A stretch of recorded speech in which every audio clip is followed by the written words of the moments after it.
Hello, friends. Welcome back to the Creating Wealth and Wellness podcasts with me, Tara Misseldine, and my friend, Amanda Kingsley.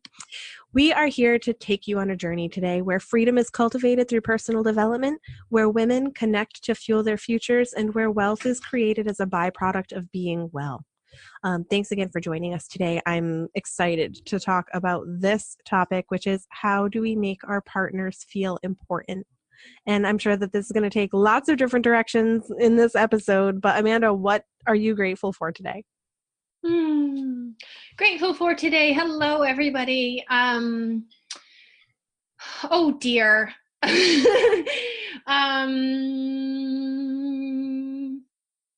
Wow, I feel totally stuck on gratitude, which is ridiculous because there's so many things in every moment. But I am looking at on my desk a Biozen sticker because so I use these stickers and I will link to them, but I use these stickers on my cell phone and I have them on my kid's cell phone, my husband's cell phone. And I just feel like we don't know the extent of the damage that's coming from all these devices we use. But in the US, we're so far behind. And for years and years and years, I've had some sort of device on my phone that helps manage those waves so they're less damaging to me and my family. And so, yeah, it's one of those things that I have every day all the time and forget that I'm so grateful to have. So there you go. Cool. My gratitude is for the Instant Pot. I don't know if I've mentioned this already as a gratitude in one of the last 50 episodes. And if I haven't, then I am shocked because I love this thing. It was an anniversary gift last year. And it's a lifesaver. I love it. I'm a little bit obsessed. It seems like people become kind of devotional to these things once they get them. But I absolutely love mine. So you can link to that too in the show notes. If anybody doesn't know what it is, yeah, it's sort of like a hybrid between a slow cooker and a crock pot and a pressure cooker. And can you link to some of your favorite recipe sites? Because I actually have one. I love it when I use it, but I don't consistently use it. And I could really use some solid recipe sites. I don't have any recipe sites. I usually just I YouTube Instant Pot. And then awesome recipes come up in there. Yeah. Okay, that's what I do too. I just forget to do it. So, all right, I'm cooking with the Instant Pot tonight. In the meantime, go through the recipe book that comes with it. They're almost all really good. Okay, so cool. So we are going to talk about making our partners making our partners feel important. That was not Freudian, I promise. That was fabulous. Okay. So, question of the day: do you fart in front of your partner? Makes him feel so special. Well, interestingly enough, he does do that in front of me, and I feel like he thinks it's some kind of like a rite of passage. Like you're my partner, so you get to have this pleasure. That is like, it's Europe. I mean, there's probably a lot of cultures where it's like a sign of it's like a compliment to burp after meals, like there you go. It's a true test of your marriage. So I guess oh my gosh, for the first several years of our marriage, I would shoot him the look of death every time that he would do that in front of me. So much so that for years, like 5 years after we've been married, and he never stopped. It was always, it didn't matter. I would be like, hi. It was gross me out so bad in the beginning. Yeah. And then so much so that even like now, 13 years later, whenever he does it in front of me, he'll look at me like with this like look that I'm about to freak out. And I haven't freaked out for 8 years or something. That's incredible. And I love that this is part of how he makes you feel special. I'm not sure if it is or not. It's conjecture. The evidence seems to prove it. So how do we make our partners, and putting all the jest aside, for women like us, and I'm sure like many of our listeners, we are so driven in our own lives and to do our own things. And many of us have chosen partners that afford us a lot of independence And we've talked about that many times on this podcast. But how do we make them, like, when we are partnered like that? And this episode comes at an interesting time because just days ago, I celebrated my 13th wedding anniversary. And a couple of days before that, Amanda celebrated her 15th, right? 15th anniversary? 15th, yep. So like we both have a little bit of longevity in the practice of making our partners feel important. And also probably windows of time where we weren't doing that intentionally enough. I know that's true for me. So what do we do that makes sure that that partnership is nourished and lasting the way that we have both committed to with these, over a decade long partnerships? Yeah, I mean, we've been together over 20 years. That's amazing. And so I will link to my blog post because on our 15th anniversary, I wrote 15 things I've learned from my marriage. But one of those things, all of those things are ways I make him feel special. But one in particular stands out, and it is texting. How ridiculous is that? But I talk more about that in the blog post, but it really has been super valuable to our relationship. Like, same here. Like, yeah, it's so amazing. Like, literally just this morning, like almost every day there's some point where we text each other. And my favorite part of it is, that moment where you're like thinking about your partner and you just like feel this wave of love. Mm-hmm. Well, texting gives you the opportunity to act on it, right? So I will just send him an emoji. Like, it doesn't even matter, but it gives me an opportunity to act on it. Whereas in the past, like, you might wait for him to come home, but by then you're cooking dinner and there's 5 kids in the house, and like whatever it is, you don't have that moment. It's past. So you can be like, hey, I thought about you this morning, but now I'm just stressed out. So it's one of my favorite things about technology is being able to communicate those moments when they happen. Yeah, absolutely. And texting is so non-intrusive too. So it doesn't even matter what your partner's doing. It's just going to like bing, and then they can look at it when they want to. It's not like you have to make a phone call to let them know you're thinking about them and like interrupt their day. And that's so true for me. Even after all this time, he will send me a text from work. Good morning, honey. I love you. Have a great day. And if we're not together, it's every day that we just be present in each other's lives in these like super simple ways, even if we're not together. So I love that one. It's not trivial or weird at all to me. It's one of the things we do too. Yep. Super, super good stuff. So I have one. Yeah, go ahead. I have one. So one of the things that I try to be super conscious of is showing an interest in what is important to him. Because my husband is super introverted.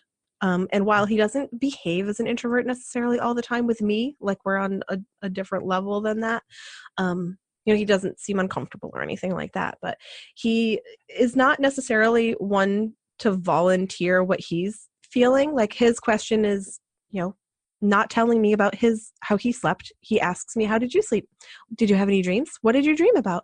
And often like questions that allow me to speak.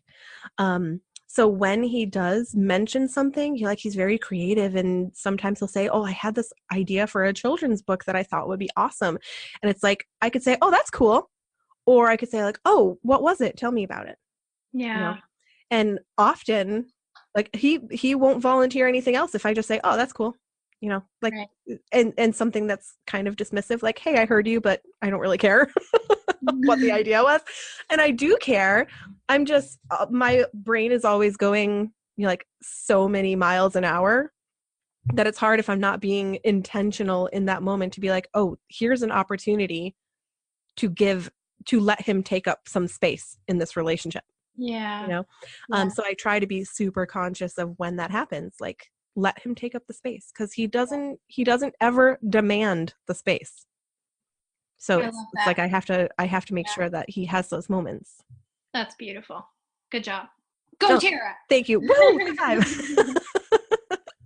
and that might not be an issue for everyone, because he is so reserved and it does feel often No, imbalanced. that totally resonates with me in my marriage for sure. Oh, Because okay, I'm cool. the one who's like out there in it, tell it all, talk about it Yeah, all. And working on a million things and goals and yeah, dreams and very open with our visions and yeah. And I absolutely, I hear you 100% on that. So good okay, one. awesome.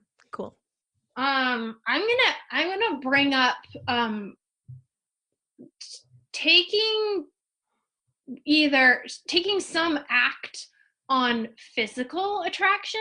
Mm. So like noting that looks really cute on you, or you're looking mighty fine for a 40-year-old man, like just Yeah. because that I'm one stuff, lucky woman. yeah, like that stuff, you forget how important and how good it feels, right? And Mhm. so I try to consciously take that moment and really tap into that physical attraction and make it seen or noted in some way, either spoken or showed. My little guy's bringing me mail. Thank you very much, buddy. So yeah, that one's really important to me. Does that happen in your relationship? Yeah, absolutely. Absolutely. I mean, it's not something that it's similar that I need to be conscious of taking those moments to say so. And we're like really homebodies, so we don't even go out that much. So we're not all gussied up most of the time, and we see each other all the time because we have worked together for most of our relationship. It's actually just recently that David took a full-time job outside of the home, and we're entering a phase of life that is going to be so much more separate than we've ever been ever since we met. So it's gonna be an interesting new normal of like, where do I find the time to really make these moments count? But yeah, absolutely. I think Yeah, I mean, making it's them just feel like, desirable by me is yeah, huge. It's huge. I know that I take note of it when he says to me like, "Oh gosh, you're so adorable," yeah, or even like just the simple little things that make me feel wanted by him. yeah. That this is not just a routine for us. This relationship is not just a routine. It's because we choose this actively every moment because we love and want each other. Yeah. And I think there are some like really like when you have an emotional connection with someone that's very strong and long standing, like there's all this unspoken territory that's just a given and super comforting and Mhm. foundational. And this physical piece it's not it actually needs to be said and noted in a different way Mhm. than we do say I love you a lot, but didn't in my family growing up. It was just like a known, and we all felt it. Like there was no question about feeling it. Um, and so I think that's really different than this physical piece where like you actually have to take that extra step because he's not going to know I'm thinking he looks hot. Oh yeah, absolutely. And it probably even feels weird for him to assume that you do. Yeah. So You're like, oh, she must think I'm fine. I think that's important to bring that. Oh, nice. We have some toy action. Well, you can't win them all. Live it up, Isaac. Live it up. Yeah, I um, think that's so true. But and also speaking to the idea of saying I love you and sort of speaking those things that should be foundational. Um, yeah, it it was very common for me to hear it in my household. My mother's very affectionate. She's very verbal. But David's family wasn't.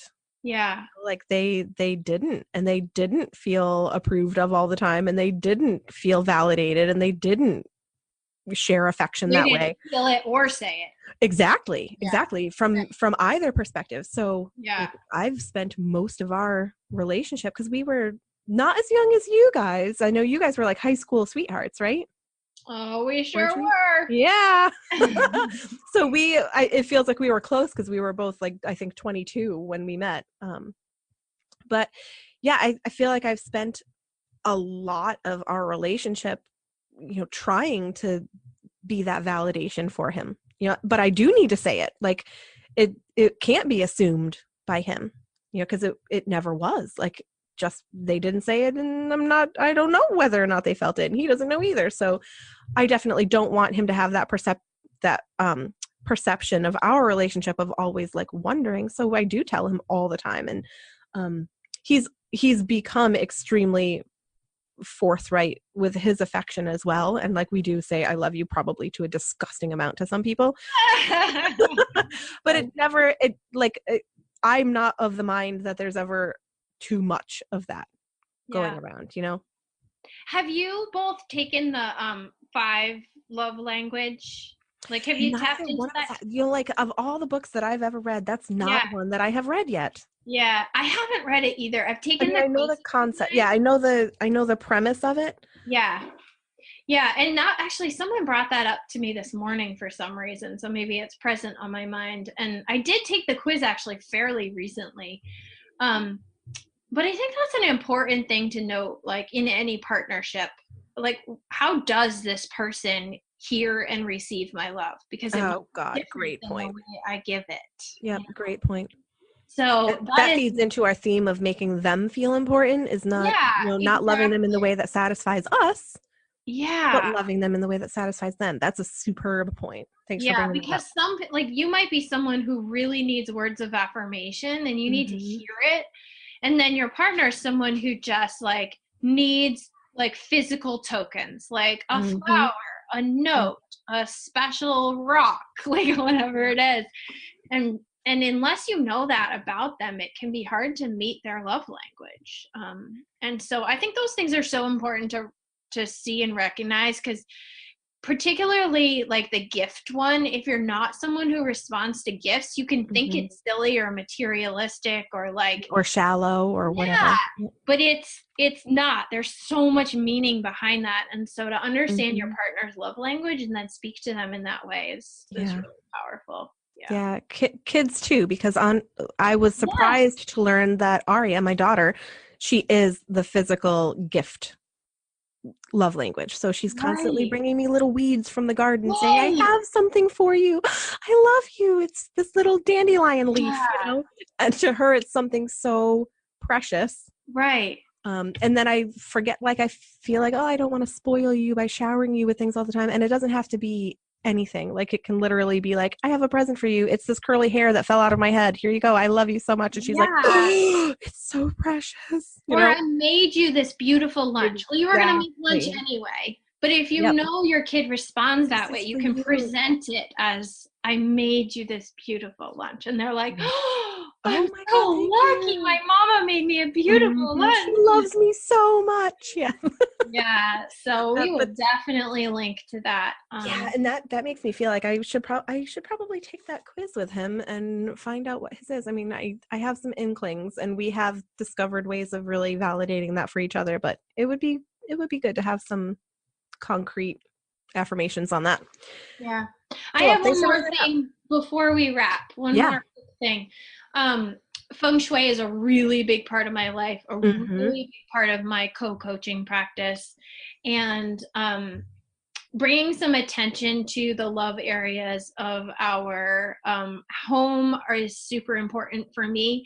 And then also, if you don't get into the whole feng shui, figuring that out, just like bringing some love and an energy and attention to your bedroom, like making Mm-hmm. the bed, putting a couple throw pillows on it, doing that as like an act of appreciation and love for your relationship, is like when I work in the love area, or specifically in my bedroom with intention, like he'll come home just showering me with love. He doesn't even know I did. Mm-hmm. So if you're feeling stuck on ways to love and appreciate your partner, just Google some like feng shui for love, feng shui for relationships, feng shui for marriage, and dig into a couple tips because they're so powerful. So powerful. Man, I love that.